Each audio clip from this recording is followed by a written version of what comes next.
سامعین محترم، میرے عزیز دوستوں، بزرگوں، نوجوان ساتھیوں، میں نے آپ حضرات کے سامنے قرآن مجید فرقان حمید کی 2 آیات تلاوت کی ہیں۔ میرے عزیز دوستوں، چونکہ ہم رفتہ رفتہ موسم سرما کی جانب بڑھ رہے ہیں اور سردیوں کا آغاز ہے، میں نے ضروری سمجھا کہ چند باتیں اس حوالے سے آپ حضرات کے گوش گزارش کر دوں۔ بطور تمہید کے چند باتیں آپ حضرات سے عرض کرنا چاہوں گا۔ سب سے پہلی بات یہ ہے کہ اللہ رب العزت کی ذات بابرکت اپنے بندے کے انتہائی قریب ہے۔ انسان یہ سمجھتا ہے کہ مجھ سے زیادہ قریب میری شہرگ ہے، اس لیے کہ وہ انسانی جسم کے ساتھ ملی ہوئی ہے، لیکن رب ذوالجلال کا فرمان ہے نحن اقرب الیہ من حبل الورید، ہم اپنے بندے کی شہرگ سے بھی زیادہ اس کے قریب ہیں۔ اب رب تو اپنے بندے کے قریب ہے، بندہ اپنے رب کے قریب ہے یا نہیں؟ یہاں ہم 8 10 15 20 لوگ بیٹھے ہیں، آیا ہم سب کا جسم اور دھیان ذہن دونوں یہی ہے یا نہیں؟ 2 4 کا جسم اور ذہن دونوں یہی ہیں، باقیوں کے جسم تو یہی ہیں، ذہن کہیں اور گھوم رہے ہیں۔ اب رب تو بندے کے قریب ہے، آیا بندہ بھی رب کے قریب ہے یا نہیں ہے؟ اگر ہم چاہتے ہیں کہ ہم بھی اپنے رب کے قریب ہو جائیں نا تو 2 کام کرنے ہوں گے۔ کہنے کو بہت آسان کام ہے، آج سے پہلے کئی مرتبہ سنے ہوں گے۔ پہلا کام ہے فرائض کا اہتمام کرنا، بہت آسان سا لفظ ہے، فرائض کا اہتمام کرنا، اور دوسرا کام ہے نوافل کا اہتمام کرنا۔ لیکن ان میں سے ہر ایک کے 2 پہلو ہیں۔ فرائض کا اہتمام کرنا، اس کے بھی 2 پہلو ہیں، نوافل کا اہتمام کرنا، اس کے بھی 2 پہلو ہیں،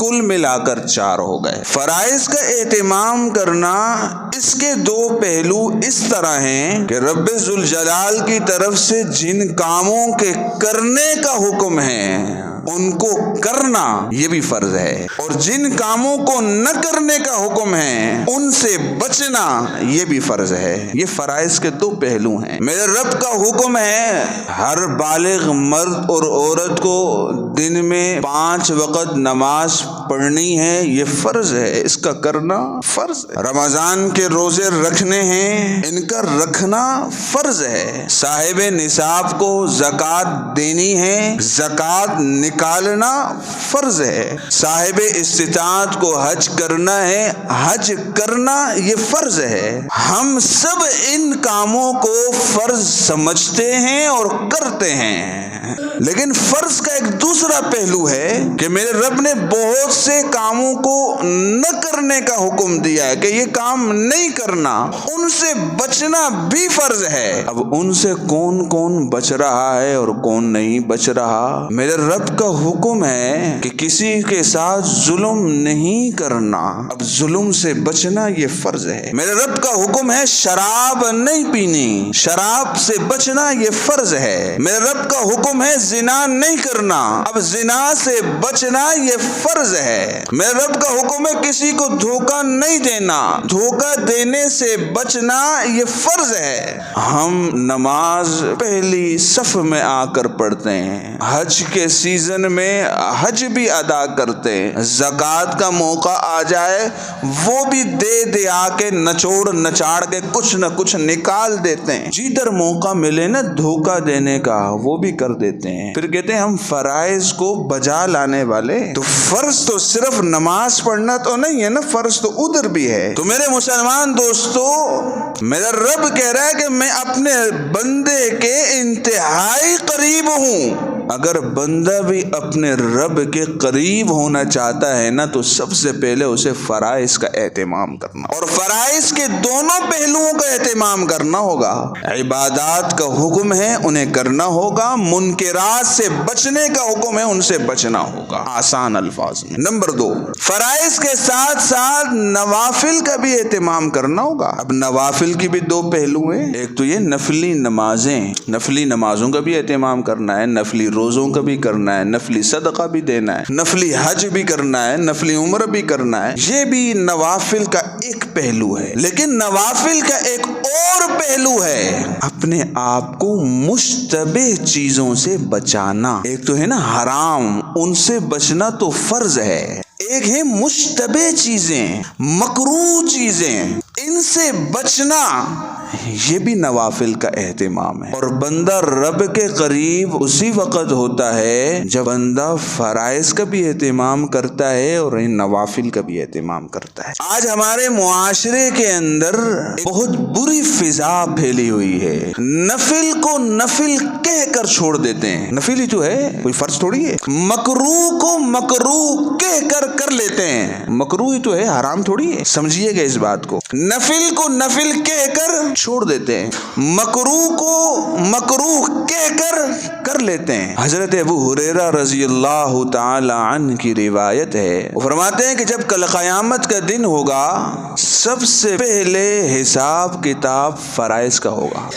فرائض مکمل ہیں، باقی معاملات بھی ٹھیک ہیں. فرائض میں کمی ہے، رب کا حکم ہوگا دیکھو میرے بندے کے اعمال میں کچھ نوافل بھی ہیں کہ نہیں ہیں. اگر نوافل ہوں گے ان فرائض کی کمی کو ان نوافل سے پورا کر دیا جائے گا. اور اگر دنیا میں نفل کو نفل کہہ کر چھوڑ دیا ہوگا تو ادھر کچھ بھی نہیں ہوگا. پھر مکروہ کو مکروہ کہہ کر دیا ہوگا تو پھر گناہوں کے انبار ہوں گے. جناب نبی کریم صلی اللہ علیہ وسلم کا ارشاد ہے کہ کسی نیکی کو چھوٹا سمجھ کر چھوڑنا مت. محدثین نے، علماء کرام نے اس کے تحت یہ بات لکھی ہے اس لیے کہ بعض اوقات بندے کی بخشش کا فیصلہ اس چھوٹی سی نیکی پر ہونا ہوتا ہے. اگر اس بندے نے اس نیکی کو چھوٹا سمجھ کر چھوڑ ہی دیا تو بندہ محروم ہو گیا کہ نہیں ہو گیا. اور بعض اوقات کسی چھوٹے سے گناہ پر پکڑنے کا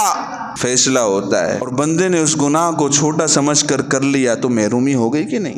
حضرت مولانا حکیم الامت اشرف علی تھانوی صاحب نور اللہ مرقدہ وہ فرمایا کرتے تھے کہ جب کسی نیکی کا خیال جذبہ دل میں پیدا ہو تو فوراً اس نیکی کو کر لینا چاہیے، چاہے وہ چھوٹی ہو چاہے وہ بڑی. فرمایا کہ حضرت یہ کیوں؟ کہ اس لیے کہ نیکی کا جذبہ، نیکی کا خیال دل میں مہمان بن کر آتا ہے. اور اگر تمہارے گھر کوئی مہمان آئے اور تم آ کر اسے دروازے سلام کرو اور پھر واپس چلے جاؤ، اسے پانی کا بھی نہ پوچھو، بس دروازے سے سلام کیا، بیٹھک میں بٹھا دیا، پھر چلا گیا. وہ بیچارہ بیٹھ کر اٹھ کر چلا گیا. تم بتاؤ کیا وہ مہمان دوبارہ آپ کے گھر آئے گا؟ کبھی نہیں آئے گا. ہاں، ایک بندہ راستے میں جا رہا ہے، آپ کی وہاں اس سے گپ شپ ہوئی، الیک سلیک ہوئی، آپ کا گھر قریب آیا، اسے کہا یار آؤ یار تھوڑی دیر بیٹھتے ہیں، کچھ چائے وائے پی کر پھر چلے جانا. آپ اسے لے کر آئے، اپنے گھر پہ بٹھایا، چائے پانی اس کی خدمت کی، جاتے ہوئے دروازے تک چھوڑا اور وہ چلا گیا. بتاؤ دوبارہ وہ آئے گا یا نہیں آئے گا؟ تھانوی صاحب رحمہ اللہ لکھتے ہیں کہ کسی نیکی کا جذبہ اور خیال دل میں آ جانا یا آپ کے دل میں نیکی بطور مہمان بن کر آئی ہے. اب اگر اس نیکی کا اکرام کرو گے، اس کی مہمان نوازی کرو گے تو آئندہ بھی یہ نیکی آئے گی تمہارے دل میں. اور اس کا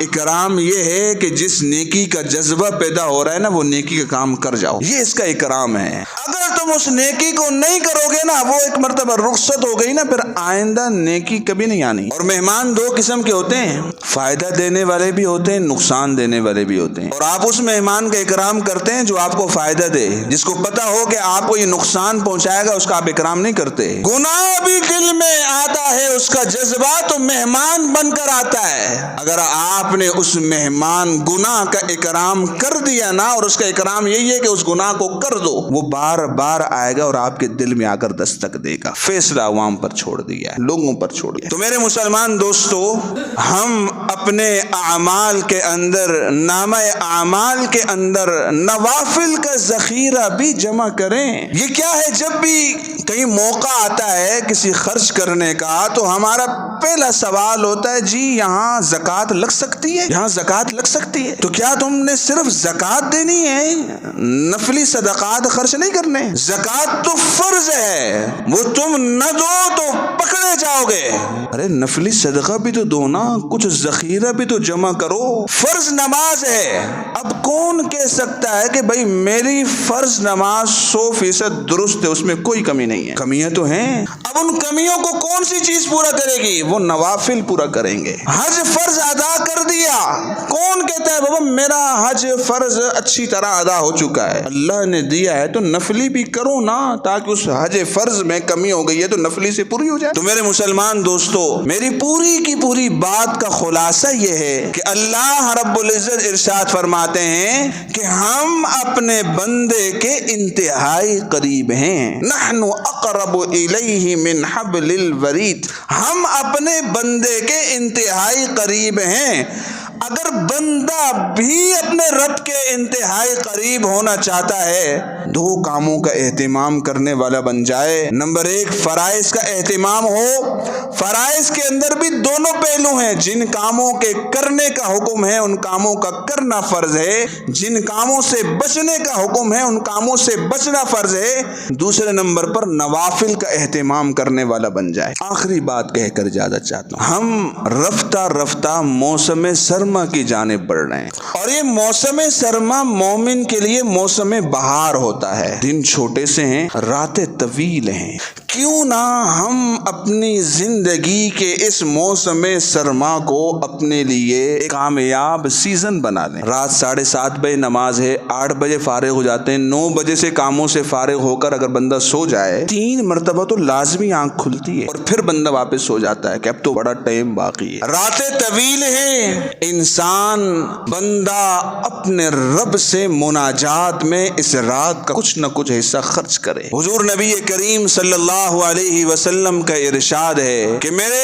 ان بندوں کو کل قیامت کے دن نور کی خوشخبری سنا دو۔ کن بندوں کو؟ جن کے قدم راتوں کو مسجد کی جانب چلتے ہیں، جن کے قدم راتوں کو مسجد کی جانب چلتے ہیں۔ تو میرے مسلمان دوستو، ہم حضور کی یہ خوشخبری لینا نہیں چاہتے؟ چلو عام ایام میں راتیں چھوٹی ہیں، بندہ پریشان ہے، تھکا ہارا پڑا رہتا ہے، یہ تو دن ہے نا، راتیں بھی بڑی طویل ہیں، آرام بھی ہو سکتا ہے، رب سے مناجات بھی ہو سکتی ہے، گپ شپ بھی ہو سکتی ہے، باتیں بھی ہو سکتی ہیں، اپنے مسائل کا حل بھی رب سے طلب کیا جا سکتا ہے۔ اور دن چھوٹے ہیں اور ٹھنڈے ہیں، بندہ آرام سے روزہ رکھ سکتا ہے۔ بالخصوص جن خواتین کے روزے قضا ہوں، جن مردوں کے روزے قضا ہوں، وہ ان ایام کو غنیمت سمجھیں، دن میں روزہ رکھیں، راتوں کے وقت میں اللہ تعالی سے مناجات کریں، اور ایک قدم اور آگے بڑھیں کہ سردی صرف ہمیں تھوڑی لگ رہی ہے، وہ جو خیموں میں رہ رہے ہیں انہیں بھی تو سردی لگتی ہے نا، اور جو جھگیوں میں رہ رہے ہیں انہیں بھی تو سردی لگتی ہے نا،